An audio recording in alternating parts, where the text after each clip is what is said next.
Gloire à Dieu.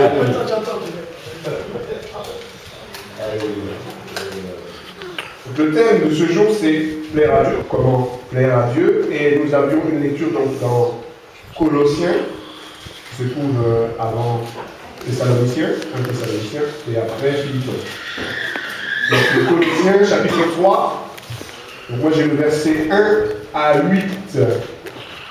Alors je vais prendre une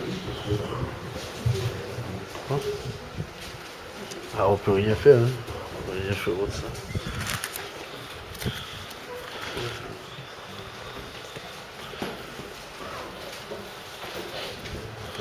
Quoi? J'ai pas compris. Et la foi.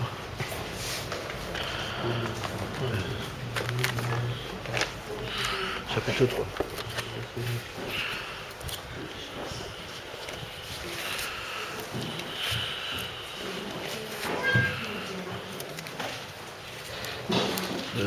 Je me perds même moi.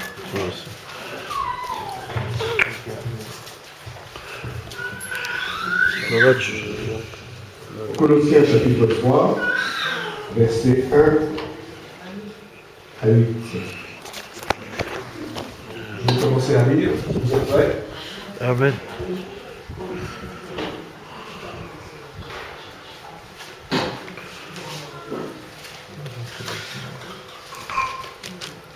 Le Colossiens se trouve après Philippiens et avant 1 Thessaloniciens.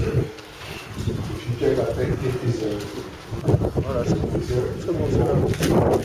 Ouais, 3 verset 1 à 8. C'est là. C'est le Nouveau Testament. Parti c'est. Effectivement.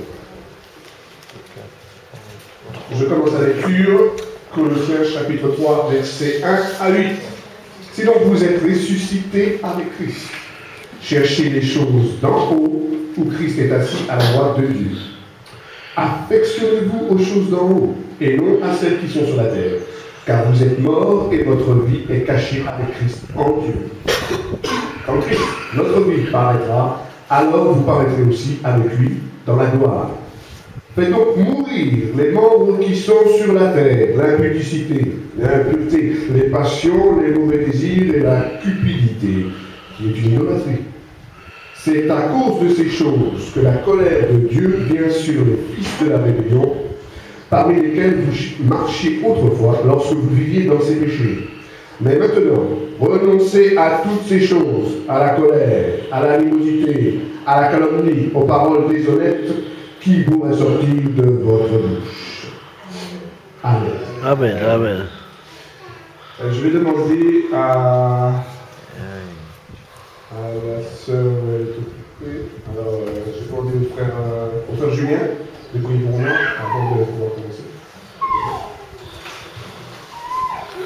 Seigneur Jésus, Dieu vivant de Tout-Puissant, voici, Seigneur, que nous avons lu ta parole ici dans ta maison, Père éternel.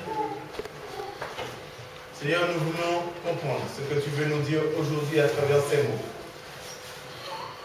Tu as une parole pour chacun, une pensée pour chacun, une recommandation pour chacun, une bénédiction pour chacun. Seigneur, étends ta main sur ton serviteur, Ludovic, Seigneur, à travers lequel tu vas nous parler. Parce que, Seigneur, tu as besoin d'un homme pour agir sur cette terre, un homme pour t'adresser aux hommes. Remplis-le, Seigneur, de ton Esprit Saint.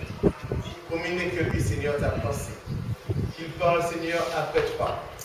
Non pas pendant ou avant, mais toujours après toi, Seigneur, mon Dieu, mon Père. Remplis sa bouche, Seigneur, et qu'il arrose ton peuple de tes oracles, et que nous soyons tous bénis au nom de Jésus. Amen. Amen. Merci, mon frère. Donc, dans le chapitre 3 de Colossiens, nous commençons donc avec le verset 1 au verset 8, du verset 1 à 8, et nous voyons que donc l'apôtre Paul, c'est l'apôtre Paul qui s'exprime, donc aux Colossiens, ceux qui habitent à Colosse, qui est une ville où il y avait donc des convertis, mais où l'apôtre Paul n'était pas allé lui-même. Hein, c'est un autre de ses disciples, notamment je pense Epaphras, qui avait évangélisé cette ville. Et donc Paul leur envoie donc cette lettre où il leur recommande donc de s'attacher aux choses d'en haut. Et donc C'est justement ce qu'il nous dit donc à partir du verset 1 où on va donc chercher les choses d'en haut. On comprend que donc le croyant, à partir du moment où il s'attache à Dieu, où il veut s'attacher à Dieu, il ne peut plus marcher comme il marchait auparavant. Lorsque nous sommes sans Dieu, nous sommes donc attachés aux choses de la poussière. Nous sommes attirés par les choses d'en bas, les choses qui vont attirer nos regards, nos sens, le l'ouïe, la vue, le goût, le toucher, toutes ces choses-là, donc nos 5 sens, nous sommes très attirés par toutes ces choses. Et effectivement, lorsque nous naissons, personne ne n'est converti. Personne n'est converti lorsqu'il naît. Et c'est ce qui est difficile en fait, puisque là, ce que l'apôtre Paul nous dit là, c'est la marche pratique du croyant. C'est-à-dire de manière concrète, comment nous devons marcher concrètement. Et c'est ce qui est difficile, puisqu'il y a donc une sorte de... c'est pas une sorte, c'est une conversion. Nous nous convertissons. Lorsque nous nous convertissons, il y a une sorte de renversement des choses. C'est-à-dire qu'avant nous vivions par rapport aux choses de la terre, et maintenant il y a un renversement. Notre conversion, en fait, nous faisons une sorte de volte-face, nous nous détournons de notre vie d'avant et nous nous tournons vers les choses d'en haut, donc vers le Seigneur. Et c'est bien difficile. C'est bien difficile pour nous de nous concentrer sur les choses d'en haut, parce que le problème avec les choses d'en haut, c'est qu'elles sont invisibles. C'est qu'on ne les voit pas, c'est qu'on ne les entend pas, c'est qu'on ne peut pas les atteindre par nos sens, par le toucher, par la vue, par les sens normaux. Et comme nous avons toujours vécu avec nos sens, nous avons toujours vécu par les sens charnels, les choses du corps, c'est très difficile pour nous maintenant de nous concentrer sur les choses que nous ne voyons pas, les choses qui ne sont pas dans notre réalité immédiate, je veux dire dans notre réalité proche. Ce que nous avons toujours connu, la nourriture, les images, la télévision, tout un tas de choses que nous connaissons facilement, mais qui maintenant nous devons nous détourner. Et donc nous sommes aujourd'hui avec la jeunesse, c'est pour la jeunesse que nous sommes réunis ce jour, donc je veux m'exprimer surtout spécialement pour la jeunesse, pour les jeunes, et c'est donc très très difficile pour la jeunesse, puisque justement, nous sommes très attirés, nous sommes très sollicités par toutes les publicités, par tout ce qu'il y a dehors, par toutes les tentations, les séductions, tout ce que vous voulez, que le monde nous donne et qui nous détourne des choses de Dieu. Alors comme je disais, la difficulté que nous avons, c'est que immédiatement lorsque nous sommes convertis, nous devons faire ce que nous appelons une volte-face. Nous devons nous détourner, nous tourner vers Dieu et nous détourner de notre passé, de tout ce que nous avions dans notre vie auparavant. Et les défis donc, qui nous attendent sont énormes. En fait, ils sont tellement élevés, ils sont tellement insurmontables, puisque comment est-ce que je peux maintenant vivre une nouvelle vie? Comment est-ce que je peux m'attacher à des choses que je ne vois pas, que je n'ai jamais vues, que je n'ai jamais entendues? Comment est-ce que maintenant je vais pouvoir vivre comme ça alors que je n'ai jamais appris, personne ne m'a jamais appris, personne ne m'a jamais dit, je ne sais pas comment faire, je ne sais pas vers qui me tourner, qu'est-ce qui va m'apprendre, comment faire? Et c'est là toute la difficulté. Parce que non seulement je dois donc m'attacher à Dieu, et en plus je dois faire mourir, parce que c'est ce qui est écrit donc au verset 5, fait donc mourir les membres qui sont sur la terre, l'impudicité, l'impureté, les passions, les mauvais désirs et la cupidité qui est une idolâtrie.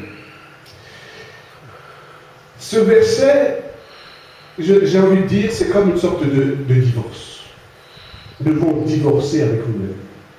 Il y a un divorce qui doit se faire avec moi-même, avec mon passé, avec qui j'étais. Et c'est un peu ce qu'on nous dit dans les évangiles, si vous voyez, quand Jésus parle et vous dit celui qui n'a pas la haine de lui-même, la haine de sa vie, ne peut pas me suivre. Et la haine de notre vie, c'est quoi? C'est d'haïr toutes ces choses qui sont en nous, qui font partie de nous, qui sont tellement au fond de nous, qu'elles ne font plus qu'un avec nous-mêmes. Ce sont des choses très très très ancrées en nous, très profondément ancrées en nous. C'est pour ça que c'est vrai que c'est un terme qui est bizarre, parce qu'il dit faites donc mourir les membres qui sont sur la terre, les membres. Alors ça m'interpelle cette expression. Les membres qui sont sur la terre, l'impudicité, l'impureté, les passions, les mauvais désirs et la cupidité qui est dans la terre. Donc il parle de membres. C'est comme si ça fait partie de nous. C'est quelque chose qui est en nous. C'est quelque chose qui fait partie intégrante de notre identité. En fait, j'ai envie de dire de notre ancienne identité. Mais on dit que les choses anciennes sont passées, mais on voit encore comme si elles sont là, puisque je continue à avoir des mauvaises pensées, je continue à avoir des mauvais regards, je continue à être tenté, je continue à être séduit, vie. Hein. Et c'est pour ça que lorsque nous nous convertissons, nous devons comprendre que c'est un commencement. On commence la marche avec Dieu. C'est un commencement et ce n'est pas une fin. La conversion avec Dieu, lorsque je me tourne vers Dieu, c'est un commencement. Je commence à quoi? Je commence à me tourner vers les choses d'en haut et donc à me détourner des choses d'en bas, vers les choses du passé. Alors pour la jeunesse, c'est très compliqué. Parce qu'on dit aux jeunes, maintenant, il faut que tu arrêtes d'être ce que tu étais, de vivre comme tu étais, d'arrêter de regarder tout ce que tu regardais, d'arrêter d'entendre tout ce que tu entendais, d'arrêter de parler comme tu parlais, d'arrêter de vivre comme tu vivais, d'arrêter de manger comme tu mangeais, d'arrêter de fréquenter ce que tu fréquentais. Alors le jeune, il dit, si c'est ça, l'évangile, si c'est ça, moi j'arrête. Moi j'en ai marre. Hein, il y a beaucoup de jeunes qui parlent comme ça. Parce que c'est fatigant, parce qu'on lui dit de vivre le jeune. Nous voulons vivre, nous les jeunes. Je suis encore un peu jeune, mais bon, nous voulons vivre, nous voulons découvrir le monde, nous voulons voyager, nous voulons goûter à tout, et Dieu, il nous dit non. Il nous dit non, mais c'est pas contre nous, c'est pour nous. Parce qu'il sait que toutes ces choses qui sont dans le monde, toutes ces choses qui sont ici sur la terre, ne peuvent nous apporter la vie. La vie, V majuscule.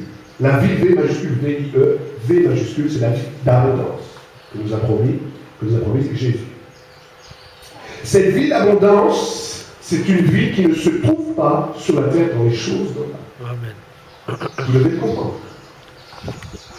Et si vous vous attachez aux choses d'en bas, si vous ne faites pas mourir les membres, c'est-à-dire ce qui est en vous, très profondément en vous, ancré en vous, profondément enraciné en vous, donc vous allez marcher dans une voie qui va vous conduire vers une mort certaine, une mort spirituelle et une mort bien sûr physique. Dégradation spirituelle, dégradation physique. Et bien sûr, c'est ce que Dieu veut, c'est le contraire. C'est que nous soyons vivifiés, que nous soyons vivants, V majuscule. Et pour ça, donc, il faut faire d'abord se débarrasser. On se débarrasse d'abord de ce qui est ancien, on se débarrasse d'abord de ce qui est du passé, on se débarrasse d'abord de notre ancien comportement, et ensuite nous pouvons vivre la vie d'abondance. On ne peut pas demander à Dieu de nous donner la vie d'abondance, de nous donner des bénédictions, de nous donner tout ce qui veut, le bonheur, etc., sans s'être débarrassé de l'ancien. Si on ne comprend pas ça, on va tourner en rond pendant toute notre vie de croyant. On doit d'abord se débarrasser, chercher à se débarrasser, nous tourner vers les choses d'en haut et nous débarrasser, parce que lorsqu'il prend le verset 5, donc au verset 5, on fait donc mourir les membres. Il demande d'abord, avant le verset 5, de nous tourner vers les choses d'en haut, et vers le verset 5, de faire mourir les membres. Il y a un ordre, on se tourne vers les choses d'en haut, et parce qu'on se tourne vers les choses d'en haut, alors par l'Esprit de Dieu, nous pouvons faire mourir les choses qui sont en nous, mourir par rapport à notre ancienne vie, et ainsi avoir part aux choses de Dieu, à la vie divine. On ne peut pas demander à Dieu les choses divines, les choses des bénédictions, le bonheur, la vie d'abondance, et en même temps chercher à courir après les choses d'en bas, les choses qui sont sur la terre. On ne peut pas faire deux choses en même temps, on ne peut pas courir deux fois en même temps. Lorsque vous voyez qu'il y a une course d'athlétisme, vous voyez que les gens sont dans un couloir. Ils sont dans un couloir et suivent un couloir. Ils ne peuvent pas aller d'un couloir à un autre comme ça, et puis faire un parcours comme ça, je ne sais pas. Il faut suivre un couloir précis. Et donc il y a une ligne précise à suivre, et vous ne pouvez pas dévier et demander à Dieu, mais je me trouve à côté, et je demande aussi à avoir ce que tu donnes, Seigneur. Moi je me trouve aussi là, et je veux aussi ce que tu donnes, Seigneur. Non, il faut être résolu et marcher dans une seule voie. Parce qu'il dit au verset 6, c'est à cause de ces choses que la colère de Dieu vient sur les fils de la rébellion, parmi lesquels vous marchiez autrefois lorsque vous viviez dans ces péchés. Mais maintenant, verset 8, mais maintenant renoncez à toutes ces choses, à la colère, à l'animosité, à la calomnie, aux paroles déshonnêtes qui pourraient sortir de votre bouche. Je disais ce matin dans le livre de Jacques combien notre langue est quelque chose qui peut beaucoup nous apporter des choses très mauvaises. C'est-à-dire que notre langue, qui est une petite chose, un petit membre dans notre corps, peut engendrer beaucoup de mauvaises conséquences dans notre vie. Et énormément de choses qui nous arrivent, de mauvaises choses qui nous arrivent dans notre vie, viennent de notre langue. les mauvaises paroles. Et c'est pour ça que même Jésus lui-même dit dans les évangiles, vous serez jugés selon vos paroles, selon les paroles que vous aurez dites durant votre vie. Combien c'est important, combien c'est important de comprendre qu'il faut vraiment se débarrasser de toutes les mauvaises choses qui pourraient sortir de notre bouche. La langue est quelque chose de très, c'est-à-dire que la langue en elle-même est un outil. C'est pas mauvais en soi, mais ce qu'on en fait, voilà ce qui est mauvais. Et donc la parole, les Écritures nous mettent en garde par rapport à cela. Et nous, dans la jeunesse, on est très souvent confrontés à ces choses-là. Parce que dans les chansons, dans les films, dans tout ce qu'on voit, avec tout ce qu'on fréquente, le langage. Ah, ça, c'est quelque chose de très difficile. Le langage est une chose qui est très difficile pour les jeunes à contrôler, parce qu'effectivement, nous sommes assaillis de choses et d'autres qui nous amènent à avoir dire des mots qui ne conviennent pas. Et on ne s'en rend pas compte, mais à partir du moment où on se convertit, à partir du moment où on se tourne vers Dieu, il faut donc se détourner de toutes ces choses. On ne peut pas, donc, justement, dans l'épître de Jacques, je crois que c'est le chapitre 3, il disait donc, il ne peut pas aller sortir d'une même source de deux types d'eau. Une même source ne peut pas sortir de type de l'eau douce, vous le savez, donc il n'y a qu'une seule source, soit c'est de l'eau douce, soit c'est de l'eau salée. Et donc notre langue, lorsque nous appartenons à Dieu, doit révéler la gloire de Dieu, et donc doit véhiculer, diffuser des choses divines, et pas de mauvaises choses, pas des choses liées au monde. Et pourtant vous allez me dire, oui mais Ludovic, on vit dans le monde. On va à l'école, on va au lycée, on va au collège, et c'est avec les inconvertis qu'on travaille.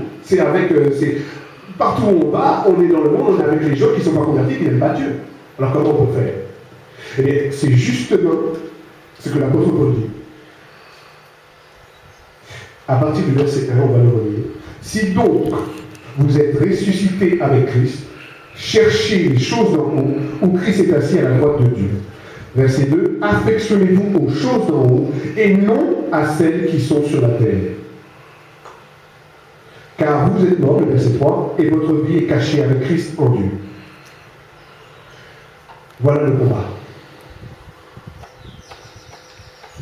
Voilà le combat, c'est de constamment, jour et nuit, chercher à s'affectionner aux choses d'en haut, aux choses spirituelles, aux choses divines. Et les choses divines, les choses spirituelles se trouvent de toutes les façons en rapport avec les Écritures, avec la parole. Vous ne pourrez pas vous attacher aux choses d'en haut en faisant l'impasse sur les Écritures. Si vous n'êtes pas dans les Écritures, si vous ne cherchez pas à lire les Écritures le matin, à ce que ça soit la première chose que vous faites, en fait, dès le coucher, dès le lever, vous devez lire, et dès le coucher, vous devez lire. C'est la première chose que vous devez faire, la dernière chose que vous devez faire. Si vous ne le faites pas, vous ne pourrez pas vous attacher à Dieu. Vous ne pourrez pas vous tourner vers quelque chose d'autre. Ce n'est pas possible. Ce n'est pas possible. Vous avez l'Esprit de Dieu, oui, vous allez me dire, vous avez l'Esprit de Dieu, d'accord, vous avez l'Esprit de Dieu. Si vous êtes converti, si vous avez demandé, vous avez l'Esprit de Dieu, d'accord. Mais si vous voulez vous attacher aux choses en haut, il va falloir vous attacher aux Écritures. Quiconque prétend s'attacher aux choses d'en haut doit lire les Écritures chaque jour. Amen. Amen. Je répète, quiconque prétend s'attacher au Seigneur, au Dieu Tout-Puissant, aux choses d'en haut, doit s'attacher aussi à lire les Écritures chaque jour. Pour la jeunesse, je finirai là-dessus. Le seul moyen que vous avez, parce que vous êtes, je sais qu'il y a énormément de tentations, énormément de séductions, tous les jours on est confronté à des séductions pas possibles, puisque à notre époque, on le sait, on l'entend, on le voit partout, on est dans une fournaise. C'est très compliqué, mais pas impossible. Avec Dieu, tout est possible. Amen. Alors, mon message, c'est de vous dire que si vous voulez aimer Dieu, si vous voulez vous attacher à Dieu, attachez-vous aux Écritures. Voilà. Amen. Alléluia.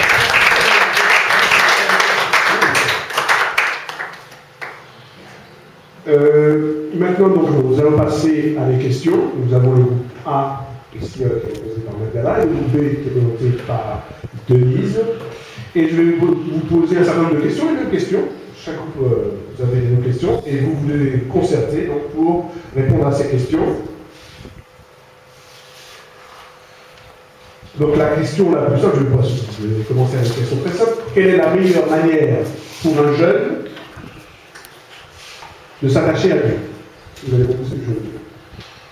Alors concertez-vous. Quelle est la meilleure manière pour un jeune, dans le monde d'aujourd'hui, de s'attacher à Dieu? Pour s'attacher à Dieu, comment est-ce qu'un jeune doit faire? Je vais commencer par le premier. Denise.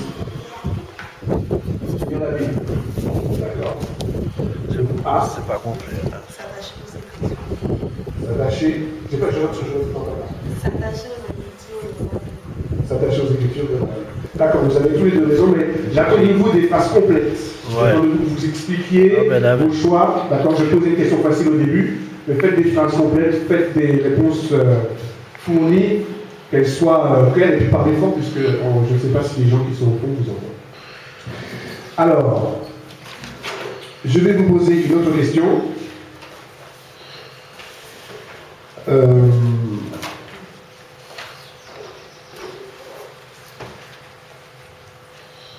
Quelle est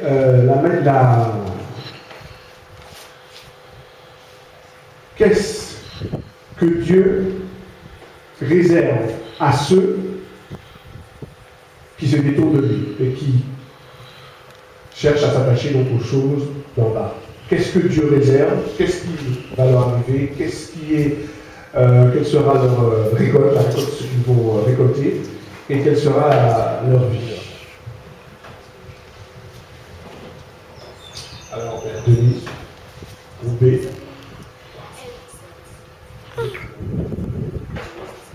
D'accord, ok, je vous laisse.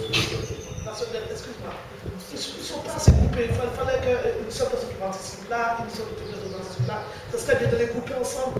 Mais non, mais non. Pas par groupe, par exemple. Oui, par groupe, c'est Oui, mais je vois que ne se concerne pas tellement. Il est là. José dans son coin, tout le monde. Alors, ils ne sont pas assez groupés. Ouais, voilà, José.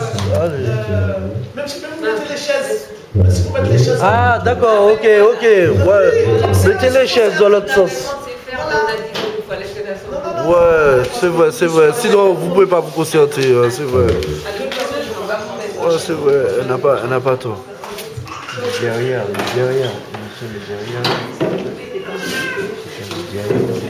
Oh, regarde, c'est ça c'est bon. Voilà, ça c'est bon. Jose, tu peux pas faire oublier le truc là. Ouais. S'il te plaît.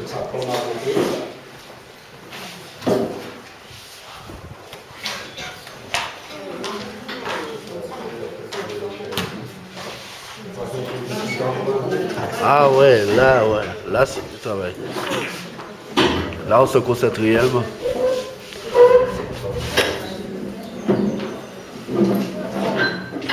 Yeah.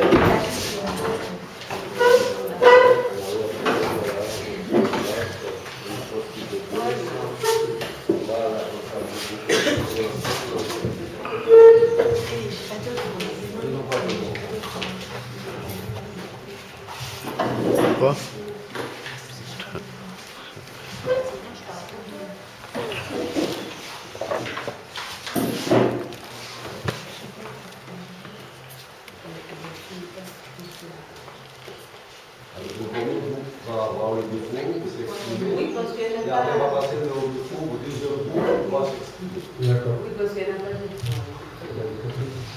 On peut pas faire deux trucs en même temps, je filme, c'est pour regarder la vidéo.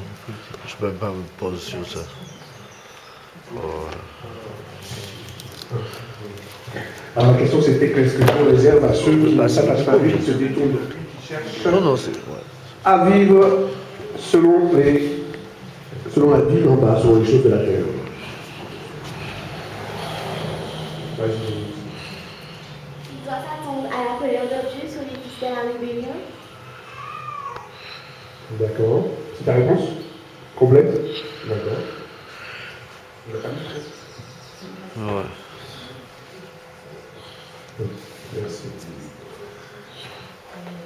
Donc, je répète ce qu'elle a dit. Ils vont s'attendre à la colère de Dieu et ils ne paraîtront pas dans la gloire avec Dieu. D'accord. Ok. Je préfère cette réponse-là. Vous avez entendu? Donc, la réponse A. Autre question, un peu plus dure. Comme je l'ai dit, donc l'apôtre Paul, au verset 5, faites donc mourir les membres qui sont sur la terre. Ma question, c'est comment est-ce que l'on fait mourir les membres qui sont sur la terre?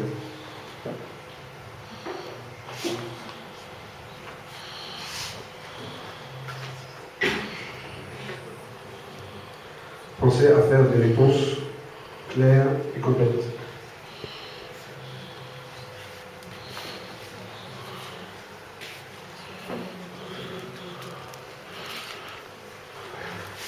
Donc, comme au verset 5, il est écrit faites donc mourir les membres qui sont sur la terre, ma question c'est comment faire mourir ces membres?